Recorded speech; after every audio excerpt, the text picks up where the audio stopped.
အိမ်ချမ်းမြေဝယ်ရင်ဘာကြောင့်သတင်းစာတဲ့ထဲရတာလဲကိုစီတူရီလို့မေးလို့ကျွန်တော်ဒီဗီဒီယိုလေးကနေဖြည့်ပေးလိုက်ပါတယ်အိမ်ချမ်းမြေတိုက်ခန်းတွေဝယ်တဲ့အခါမှာသတင်းစာလဲထည့်ပြီးကြော်ညာလေးရှိကြပါတယ်ဘာကြောင့်ထည့်ပြီးကြော်ညာလဲဆိုတာကိုမသိသူတွေရှိသလိုသိသူတွေလည်းရှိကြပါတယ်မရွှေမပြောင်းနိုင်တဲ့ပစ္စည်းများဖြစ်တဲ့အိမ်ချမ်းမြေများဝယ်ယူတဲ့အခါမှာအပီးတန်စာချုပ်မချုပ်ခင်စီယံဘေးစာချုပ်ချုပ်လေးရှိကြပါတယ်ဝယ်သူကမိမိဝယ်ယူတဲ့အိမ်ချမ်းမြေနဲ့ပတ်သက်လို့အရှုပ်အရှင်းရှိမရှိသိစေရန်သတင်းစာတွေထည့်ပြီးကြော်ညာမယ်လို့ပြောလိုက်တဲ့အခါမှာလိမ့်လေလှည့်ပြားပြီးရောင်းတဲ့အိမ်ချမ်းမြေတိုက်ခန်းဖြစ်ပါက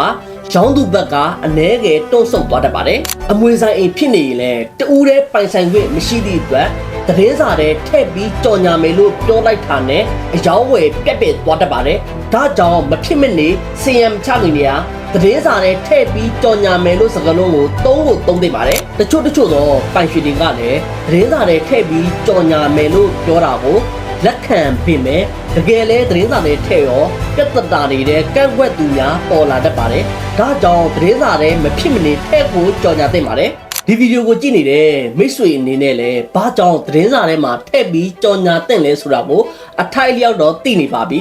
မိတ်ဆွေအိမ်ချမ်းမီနဲ့ပတ်သက်လို့သိကျင်တာအကြောင်းအရာရှိခဲ့ရင် comment အောက်မှာရေးခဲ့ပါဦးနော်ကျွန်တော်ကတော့ Union Hospital မှာအိမ်ချမ်းမီ website ကုမ္ပဏီနဲ့ Director စီစဉ်ဖြစ်ပါတယ်နောက်ဗီဒီယိုမှာပြန်လည်ဆုံကြမယ်နော်